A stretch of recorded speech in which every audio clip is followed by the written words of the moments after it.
Bakit po wala nakapagpa-record? Alam niyo po bang pag nagprotesta, ang titingnan din lagi, yung mismong minutes, may nagreklamo ba na ang boto niya ay hindi at kumpara doon sa mismong resibo?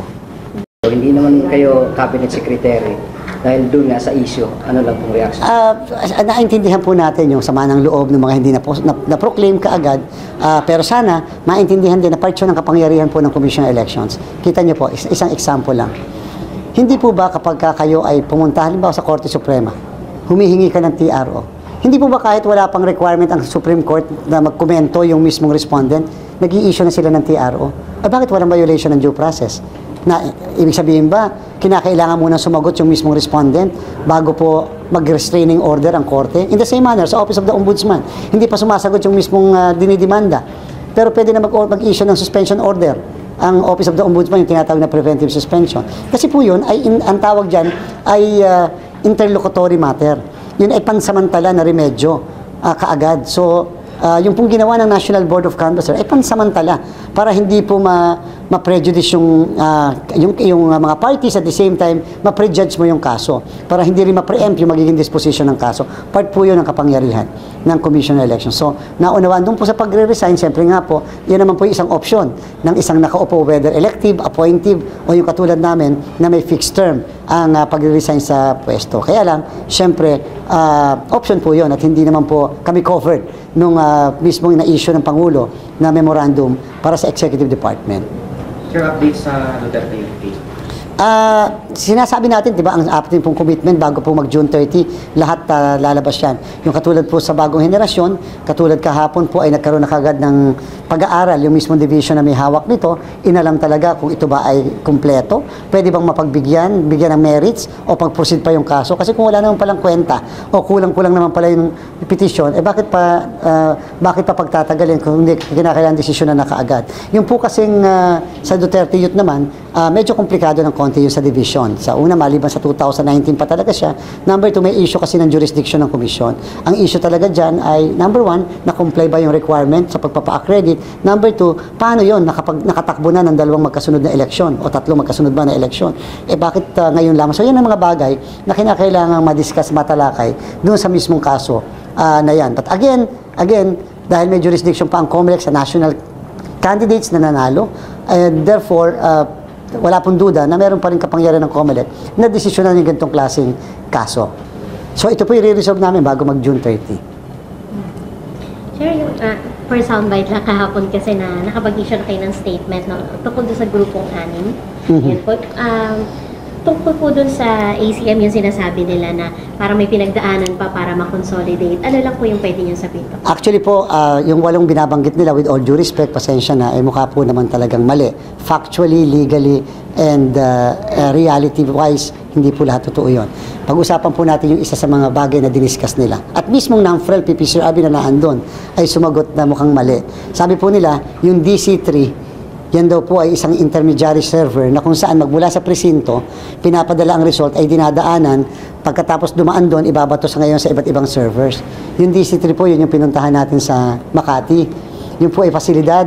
Yun po yung nag-stay tayo lahat doon, nasiksikan tayo lahat doon, at yun yung ako nakuhanan ng picture kung saan nandun ako sa loob mismo ng servers. At nandun din ang mga executive ng iba't ibang mga media entities sapagkat dumalaw sila doon, tiningnan, at yung mga IT and technical ng mga media, NAMFREL, PPCRB, majority, minority, nandun sila sa mismong araw ng eleksyon. Sila ang nagmamando ng mga servers natin. So, yan pong DC3 ay hindi po server. Yan po isang pasilidad na kung saan naandyan yung mga servers ng ating pong PPCRB, NAMFREL, majority, minority, at saka ng media. At hindi po lihim yun. In fact, ilang beses nakarating ang napakadaming tao doon sa lugar na yan. Wala pong dinadaanan ng ating pong result. Napakadali po i-verify yon. Kasi si NAMFREL at si PPCRB, nakakakuha sila ng kopya ng ER. Tanong, sa kasalukuyan ba, meron po ba tayo narinig mula sa PPCRB na present kahapon na yung kanilang election returns na nakuha ay hindi tumugma sa na-transmit na result? Yun lang naman po. Kasi kung yan ay hindi tumugma, may dinaanan yung mismong resulta. Sapagkat may kopya kayo. At ang kopya po nila ay galing mismo sa presinto na naimprenta ng makina. Yun lang po ang isa sa pinaka-best example. At saka number 2 po, hindi po ba bago nga mag-transmit ng result, ang mismo mga makina, hindi nga po ba napiprint nga ng siyam na election returns at kaagad pinapaskil sa labas ng presinto. Eh yung pong NAMPREL at PPCRB, nag-capture po sila, nag-picture sila mismo nga nung nandun sa labas ng presinto, pati nga mga botante, pati nga mga kandidato, yung mga watchers nila, pinicturan. Meron po ba tayo narinig na isang kandidato sa buong bansa, isang watcher sa buong bansa, na yung nakapaskil na AR sa labas ng presinto ay hindi tumugma doon sa nasa COMELEC. Kahit po sa website namin, alas 7 ng gabi, available na po sa website ang lahat ng mga pinapadalang election returns. Ang dali naman po nila i-verify kung tumutugma yung election returns na nasa website ng COMELEC na real-time versus yung nakuhang kopya ng election returns na hard copy or yung napicturan sa labas ng presinto. Wala pong intermediary server. Direct po. Ang NAMFREL, PPCRB, majority party, minority party, at ang COMELEC server, real-time ang pagdating ng mga boto. Kahit po yung media server, real-time po yan. Kaya lang, yung pagbabato sa mga media, meron 15 minutes base sa usapan ng mga media entities. Pero lahat po ng servers na yan, real-time na dumadating sa kanila yung results. Sure, that's for me, yung isa sa hindi mamatay-matay na ginagamit din nila yung pre-shading, tapos yung walang hindi nakita sa resibo yung binoto nila or mali yung nasa resibo. Ano pong recourse? Ano pwedeng gawin ng mga taong may reklamong gano'n? Protesta po talaga. Ayan po ay valid ground for an election protest. Napakadami na pong desisyon ng Korte Suprema. Yung mga ganyang klaseng fraud, sinasabi fraud, pre-shading, over-shading, erroneous tabulation, miscompute, etc. Lahat po yan, sabi ng Supreme Court after the election, the proper remedy is an election protest. Kahit nga po vote buying, the proper remedy is an election protest. So yung pong sinasabi nila na pre-shading, alam niyo po kasi yung chain of custody.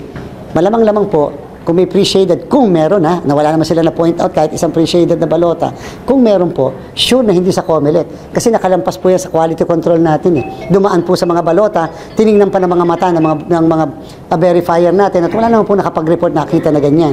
Pagdating po sa, yan po yung tinransport, yan po tumigil 1-2 araw o ilang araw sa opisina ng treasurer. So hindi na po namin custody yun. Kung biglang nagkaroon ng pre-shading, halimbawa, pagdating. Pero isa lang din po sa katanungan ko, bakit wala po tayo narinig na isang mga kababayan natin na pre-shaded ang balota nila? Bakit wala po na-report sa kahit na anong minutes ng kahit na saang 94,000 na precincts na pre-shaded ang balota nila? Yung po kayong mga nagsasalita na pre-shade kaya yung mga balota nila? At ano po ebidensya natin na pre-shaded yung balota nila? Ganun din naman, yung sinasabi nilang hindi yun ang binoto, hindi yun ang lumabas sa resibo. Ano pong ebidensya natin? Ganun hindi naman napipicturean yung mismo mga resibo. Ang dali po talagang sabihin na hindi ko na nga maalala sino bang binoto ko. Pero nung makita mo resibo, parang hindi naman itong binoto ko. The best evidence pa rin, yung mismong balota na hinulog nyo. So mga ganun po. At bakit walang nag-record sa minutes ng complaint, oy, yung boto ko hindi tumutugma sa balota. Nire-record po dapat yun eh. Bakit po wala nakapagpa-record? Alam niyo po pag nagprotesta, ang titingnan din lagi, yung mismong minutes, may nagreklamo ba na ang boto niya ay hindi at kumpara doon sa mismong resibo. Thank you, Chair.